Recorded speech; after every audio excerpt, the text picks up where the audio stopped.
A'udzubillahiminasyaitonirrajim. Bismillahirrahmanirrahim. Assalamualaikum warahmatullahi wabarakatuh. Bismillah, walhamdulillah, wassalatu wassalamu ala khairi khalqillah, Nabiyyina Muhammadin ibni Abdillah, wa ala alihi wa sahbihi wa man tabi'ahu hudah ila yaumil qiyamah. Nawaina ta'alluma wa ta'lima wa tadhakkura wa tadhkira wa naf'a wal intifa' wal ifadata wal istifadata wal hasala tamasuki bi kitabillahi wa sunnati rasulih wa du'a ilal huda wa dalalata alal khairi batigha wajhillahi wa mardatihi wa qurbihi wa thawabihi subhanahu wa ta'ala. Amma ba'du, faqala al-musannif rahimahullahu ta'ala, nafa'ana Allahu bi'ulumihi wa bi'ulumi masyayikhina fid dharain amin. Arkanus salati, arkanus salati sab'ata asyarah. An-niyatu wa takbiratul ihrami wal qiyamu fil fardhi. Alhamdulillah, pada kesempatan kali ini kita kembali dipertemukan oleh Allah Subhanahu wa taala, dilimpahkan rahmat, nikmat dan karunia yang sangat luar biasa kepada kita sehingga kita masih dalam keadaan lapang, masih dalam keadaan sehat dan masih dalam keadaan meyakini keimanan dan keislaman kita, dan kita kembali dapat berkumpul, bertemu secara virtual melanjutkan pengajian pembahasan kitab Al-Yaqutun Nafis karya Al-Habib Asy-Syatiri. Dan sebagaimana biasa, nanti kita akan ambil juga beberapa istifadah, beberapa faedah dari beberapa kitab, diantaranya kitab Mu'nisul Jalis yang merupakan syarah dari kitab Al-Yaqutun Nafis yang ditulis oleh Syekh Mustafa Abdul Nabi atau Syekh Abu Hamzah. Kita sudah masuk pada pembahasan yang berkaitan dengan sholat, di mana dalam hal ini fokus pembahasan kita sudah masuk juga pada pembahasan berkaitan dengan rukun sholat, di mana sebelumnya kita sudah bahas mengenai eh, cara atau perbedaan para ulama dalam menghitung atau menghimpun, menyusun rukun-rukun sholat. Kemudian kita sudah bahas juga mengenai permasalahan yang berkaitan dengan niat. Lalu kita lanjutkan pembahasan yang berkaitan dengan takbiratul ihram pada pertemuan sebelumnya. Dan insya Allah pada pertemuan kali ini kita akan melanjutkan kepada rukun yang ketiga, yaitu al-qiyamu fil fardhi, ya, kewajiban untuk berdiri saat kita melaksanakan sholat wajib. Dan ini beberapa kali sempat kita singgung bahwasanya al-qiyam atau berdiri ini salah satu rukun yang diwajibkan ketika dalam kondisi sholatnya sholat fardu atau sholat wajib. Artinya ketika kita tegaskan qiyam fil fardhi, maka ketika fin nafli, ketika sholat sunnah, tidak ada kewajiban untuk berdiri. Namun meskipun begitu tetap yang paling utama, yang paling afdol adalah dengan melakukan sholat sunnah sekalipun dengan cara berdiri. Di sini kita fokus pada pembahasan yang berkaitan dengan sholat wajib dulu, di mana kita mewajibkan berdiri, ya, bagi orang yang mampu, seperti itu, ya, bagi orang yang mampu. Nah, di sini perlu dipertegas bagi yang mampu, artinya kalau seandainya dia tidak bisa untuk berdiri dengan sendirinya, maka dibantu dengan sesuatu yang lain, ya. Jadi diusahakan untuk berdiri terlebih dahulu. Kalaupun nanti sekiranya tidak mampu berdiri, maka sebagaimana dalam riwayat hadis, dia diperbolehkan untuk duduk, gitu ya. Dan kalau seandainya tidak mampu juga untuk duduk, maka dibolehkan untuk berbaring ke arah kanan. Dan jika tidak bisa juga, maka dia dengan cara telentang seperti itu. Dan jika tidak mampu juga, maka dengan cara memberi isyarat. Dan apabila masih tidak mampu, maka dia imrarul qalb, ya, melakukan sholat dengan hatinya, ya, melakukan sholat dengan hatinya, seperti itu. Itu urutan daripada hal-hal yang mesti dipaksakan atau dikerjakan terlebih dahulu, diusahakan. Ya, kalau seandainya mungkin sudah sangat tua sehingga tidak bisa berdiri terlalu lama, setidaknya dimulai dengan berdiri dulu, nanti di pertengahan kalau memang sudah tidak sanggup lagi, artinya kalau dipaksakan dia akan jatuh atau akan melakukan sesuatu yang seperti pingsan, maka baru kemudian dia bisa duduk. Jadi selagi mampu, ya, lakukan yang paling utama dulu, baru nanti pindah ke berikutnya jika tidak mampu. Tapi kalau memang dari awal sekiranya tidak mampu untuk berdiri, maka diperbolehkan untuk duduk. Dan ini kaedah berlaku untuk sholat fardu atau sholat wajib yang 5 yang sudah kita bahas pada pembahasan sebelumnya.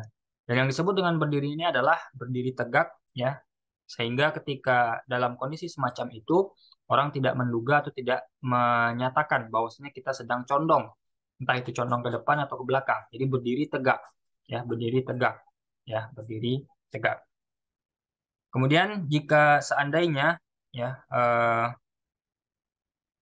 seseorang itu dalam kondisi sudah sangat tua, sehingga mungkin tulang punggungnya mulai sedikit tidak lurus gitu ya, sehingga hampir menyerupai ruku gitu ya, tapi belum sampai kepada ruku. Nah, maka kemudian tetap dia paksakan bagaimana caranya dia bisa untuk sesempurna mungkin.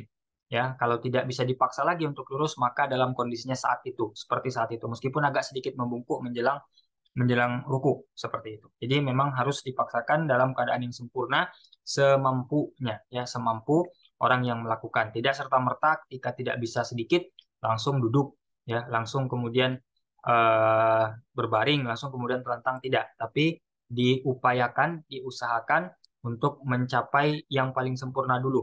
Ya, kalau kita bisa berdiri, maka berdiri dulu sebisa semampu kita. Baru nanti ketika tidak mampu melakukan cara-cara berikutnya. Jadi sempat kita singgung dan dibahas juga oleh Syekh Mustafa Abu Hamzah dalam Unisul Jalis, "Waman ajaza 'anil qiyam", siapa yang tidak mampu untuk berdiri, qa'ada kaifa syaa, maka dia boleh duduk dan terserah bagaimana duduknya. Ya, artinya dalam hal ini sebenarnya kaidah duduk dalam sholat itu tidak ada kewajiban tertentu, ya, bukan tidak ada aturan, aturannya ada, disunahkan dengan cara duduk sebagaimana duduk tasyahud, ya. Tetapi dalam hal ini secara kebolehan boleh atau bisa melakukan duduk yang bagaimanapun yang paling nyaman, ya, yang paling nyaman yang bisa dilakukan oleh seseorang. Ya, wa ma'a biruku'ihi wa sajada. Nah, ketika dia dalam keadaan sholat duduk itu ya, maka ketika ruku maupun sujud dia memberi isyarat. Nah, isyaratnya apa? Dengan cara membungkukkan badan, gitu ya, membungkukkan badan seperti itu. Dan nanti kita akan bahas bagaimana kriteria atau aturan dalam membungkukkan badan ini. Intinya setelah kalau seandainya tidak mampu untuk duduk, fa'in ajaza anil qu'ud, shalla muttaji'an ala jambihil aiman, maka dia sholat berbaring menghadap ke arah kanan. Ya, fa'in lam yastati, jika tidak mampu juga, fa'alal aisar, maka ke arah kiri. Fa'in lam yaqdar, shalla mustalqiyan ala dhahrihi. Kalau tidak mampu juga, maka kemudian dia sholat secara terlentang, ya, bersandar kepada dhahrihi, punggungnya, mutawajjihan lil qiblati biwajhihi wa batini qadamaihi. Yang mana dalam hal ini dia tetap wajib menghadap kiblat dengan wajahnya. Jadi wajahnya menghadap kiblat dalam keadaan terlentang itu, wa batini qadamaihi, begitupun bagian dalam daripada kakinya, telapak kakinya. Fa'in ajaza, kalau seandainya tidak mampu juga kalau dalam keadaan sedemikian rupa, au ma'a bira'sihi, maka dia memberi isyarat dengan kepalanya. Ya, jadi dia gerakkan kepalanya, gitu ya. Fa'in ajaza au ma'a bitarafihi, kalau tidak sanggup juga dengan kepalanya memberi isyarat, maka memberi isyarat dengan tarafaihi, dengan kelopak matanya. Ya, fa'in ajaza ajra af'alis shalah ala qalbihi. Kalau tidak mampu juga, maka dia kemudian eh, melakukan sholat, perbuatan-perbuatan sholat ala qalbihi. Jadi imrarul qalb, ya, dalam hatinya, ya, melakukan dalam dalam hatinya seperti itu. Wahtaraza bil fardi, maka kemudian ketika kita sebutkan tadi al-qiyamu fil fardi dalam rukun, rukun itu adalah berdiri pada sholat wajib. Maka sebagaimana telah kita singgung tadi, secara otomatis ketika sholat sunnah maka tidak ada kewajiban. Tidak ada kewajiban bukan berarti tidak sunnah, ya. Yang sunnah dan paling utama adalah melakukannya dengan cara berdiri, ya, dengan cara berdiri pada sholat sunnah, tetapi tidak ada kewajiban, ya. Maka tidak ada kewajiban untuk berdiri meskipun mampu untuk berdiri pada sholat sunnah, tetapi di sini bahkan boleh untuk dalam keadaan duduk dan dalam keadaan berbaring, ya, ke arah kanan, tapi tidak diperkenankan sholat sunnah dengan cara istilqa atau telentang, ya. Sementara kita mampu untuk melakukannya dengan cara berdiri atau duduk atau berbaring ke arah kanan. Jadi tetap ada batasan pada sholat sunnah, ya. Kalau dalam keadaan masih mampu, maka opsinya hanya tiga: berdiri, duduk, atau berbaring ke arah kanan. Kalau sekiranya ketiganya tidak mampu dan masih mau sholat sunnah, baru diperbolehkan untuk cara istilqa atau telentang ini. Nah, itu aturan yang berkaitan dengan al-qiyam fil fardi, ya, al-qiyam fil fardi. Nah, sedikit tadi kita bahas mengenai ruku dan sujud, ya, artinya dalam hal ini kalau sekiranya seseorang tidak berdiri dalam sholatnya, artinya kalau dia tidak berdiri otomatis dia tidak bisa sujud dan tidak bisa ruku. Ya, atau mungkin kalau duduk masih bisa untuk sujud tapi tidak bisa untuk ruku. Maka nanti akan memberi isyarat atau melakukan gerakan yang dianggap sebagai isyarat ruku atau isyarat sujud, tergantung nanti kondisi sholatnya seperti apa. Dan bagaimana nanti keadaan sholatnya, batasan rukunya, batasan sujudnya ketika sholat dalam keadaan duduk ataupun sholat dalam keadaan berbaring, itu akan dibahas tersendiri nanti dalam pembahasan ruku maupun pembahasan sujud seperti itu. Jadi semuanya akan dibahas tersendiri dalam babnya masing-masing. Maka dengan demikian kita sudah menyelesaikan rukun yang ketiga daripada rukun-rukun sholat. Yang pertama kita sudah membahas mengenai niat, di mana kita saat itu membahas bahwasanya niat itu berbeda tergantung dengan sholat yang kita lakukan. Kalau sholatnya sholat fardu, maka harus ada 3 hal. Ya, waktu itu kita bahas ada qasdul fi'il, ada qasdul ta'yin, ada qasdul fardi. Dan kalau kita menjadi makmum maka ditambahkan qasdul ibtida, kita niat menjadi makmum juga.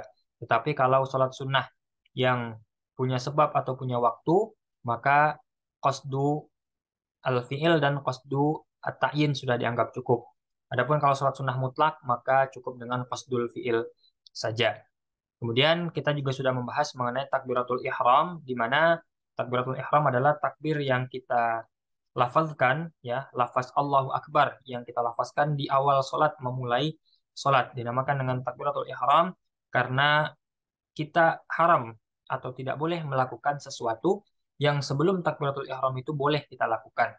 Sehingga kalau kita lakukan akan membatalkan sholat kita dan harus mengulangnya kembali dari awal. Dan pada pertemuan kali ini kita membahas mengenai berdiri sebagai salah satu daripada rukun sholat yang 17, di mana dalam hal ini kewajiban berdiri atau menjadinya rukun berdiri ini adalah ketika kita dalam keadaan sholat fardu.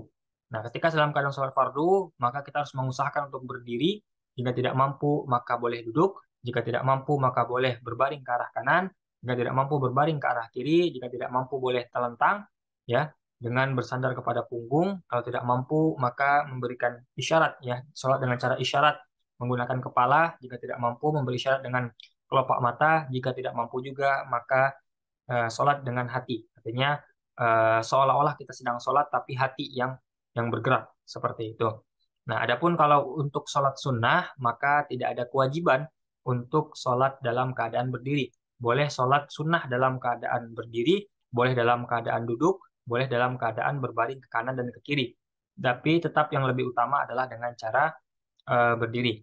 Nah, adapun untuk sholat sunnah maka batasannya maksimal hanya sampai kepada berbaring ke kanan atau berdiri atau ke kiri, tidak boleh dengan cara telentang, ya, apalagi yang setelah telentang, ya, dalam hal ini berarti memberikan isyarat dengan kepala, memberikan isyarat dengan kelopak mata atau melakukan sholat dalam hatinya, maka itu tidak diperkenankan, ya, selagi masih mampu melakukan salah satu dari yang 3, yaitu berdiri atau duduk atau berbaring ke arah kanan ataupun ke kiri. Wallahu a'lam, demikian pertemuan kita pada kesempatan kali ini.